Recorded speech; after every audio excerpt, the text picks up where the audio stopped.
Next few weeks as this comes to pass? I'm very excited. You know, this is a fight that I've been wanting. This is a fight that the fans been wanting, and it's here now, and I'm very excited that it's been made. July 29th, the fans is in for a treat. Terence, I think you guys should make a side bet. You've done everything else, trash talk.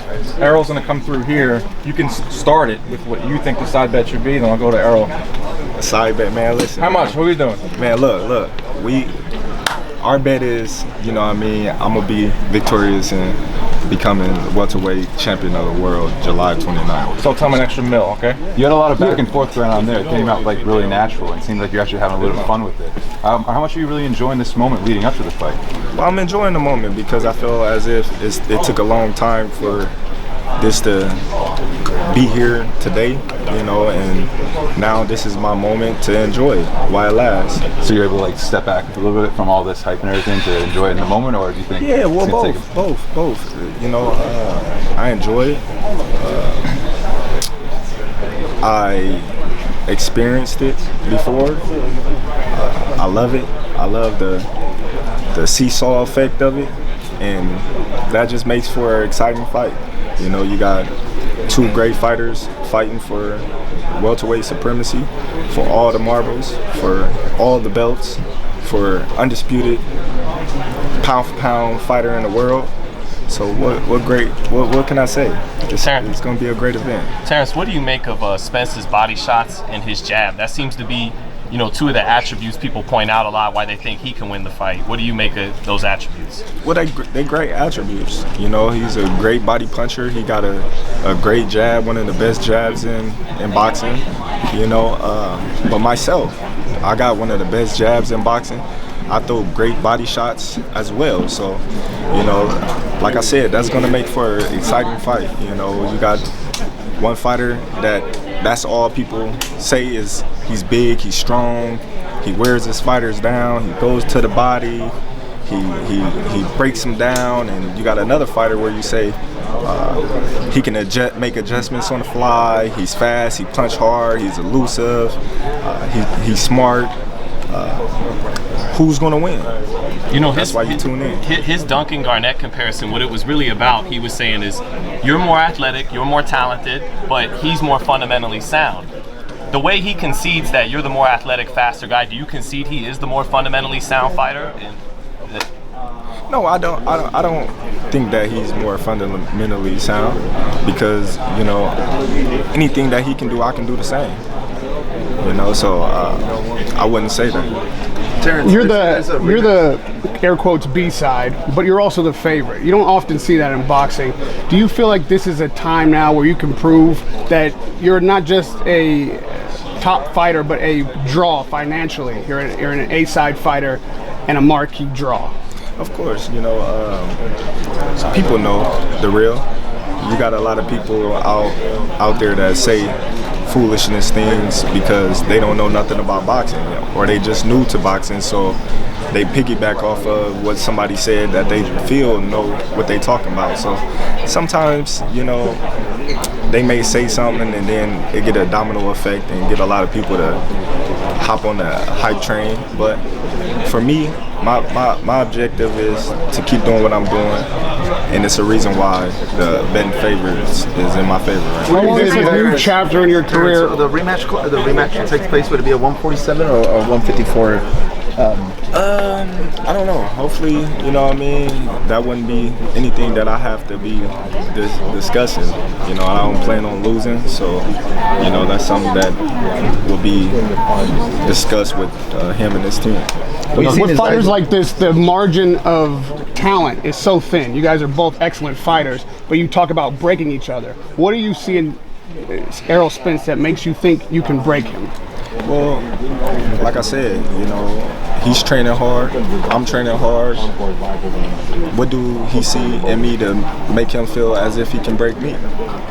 That's what I should ask him, you know, but we will find out July 29th. What are the differences between you?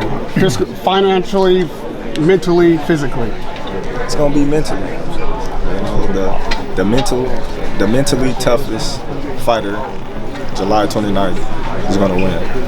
Crawford, you already had 2 face-offs, obviously in LA, here in New York. What can you sense when you see him in his eyes? You know, at the end, you'll shake hands, but what can you sense when you're just staring straight in his eyes? Really nothing. You know, he's ready just like he know I'm ready. That's why it's mutual respect, and we both know that this may be the toughest fight of both our career. You know, and that's why it's a mutual respect there. You know, but come fight night, we're gonna try to kill each other. A lot of people say that you're a 2-division world, undisputed world champion. Oh man, I think about it all the time. You know, sometimes I try not to think about it because it's a lot on my brain. You know, but at the same time, this is what I signed up for, and this is my dreams. This is my goal. This is what it's all about. This is what it's all for. So July 29th, when my hand is rose, it's a job well done. Terrence, they say one of the biggest things in your career everybody talks about is the ability to switch from southpaw to orthodox. Predominantly, you switch to southpaw and you dominate your opponents. Once you fill them out, you start off orthodox. Him being a natural southpaw, how do you address this fight when it comes to that? Are you going to start off orthodox? I don't know. You know, Errol's a different fighter. I fight every fight different.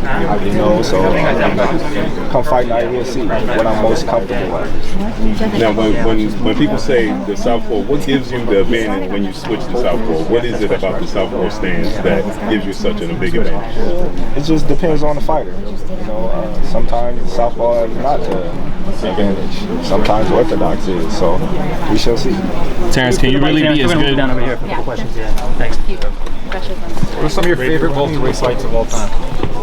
Man, you got the Trinidad's, you got the De La Hoyas, you got the Mayweathers.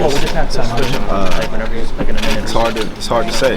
One last chance for the bet. Come on, give me a number. Come on, man. Let me bet you that I. All right. How much? There's been a lot said about resumes. What fight before now has best prepared you for Spence? I don't think none of my fights that I fought have the same style as Spence. So I can't say a particular fight, but all of them had led me to be where I am today, to be prepared for July 29th. You guys also say this is kind of like the 3-belt era returning.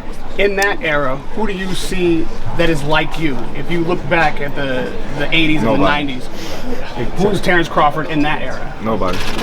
Nobody. I feel like my style is different than any boxer. But how have you had your eye on him, and did you ever think this wasn't going to happen? I've been having my eyes on Spence since 2017. When I conquered the 140 division, I knew I was moving up. And I knew he was the champion, one of the champions in the division. In 2017, when he captured his belt against Kell Brook, and I knew once I moved up, I was looking for all the champions. Hey, Terrence, guys, just one more question here. Terrence, do you see? Somebody had said that. Somebody asked him if he's gonna be worried about like the counter punching, and he was just like Danny Garcia's best counter puncher in the world, so he's not really necessarily worried about your counter punching. How do you feel about him kind of comparing your counter punching style to like Danny Garcia? Well, you know that you can say me and Danny have good counter punching abilities. You know, Danny is a tremendous counter punisher, but at the same time, Danny's not a boxer. You know, Danny arms is shorter. Danny don't have the same fighting style as Terence Crawford. You know, so he can make somewhat a comparison, but me and Danny fight two different fighting styles. Champ, you win this fight. Do you expect the rematch, or do you expect to go straight to Jermell Charlo? I know that's a fight that you want, Jermell Charlo. However it comes. You know, what's in the contract is what's in the contract, and I honor what's in the contract. And Terrence, lastly, man, that's it. Terrence, thank you. I appreciate you.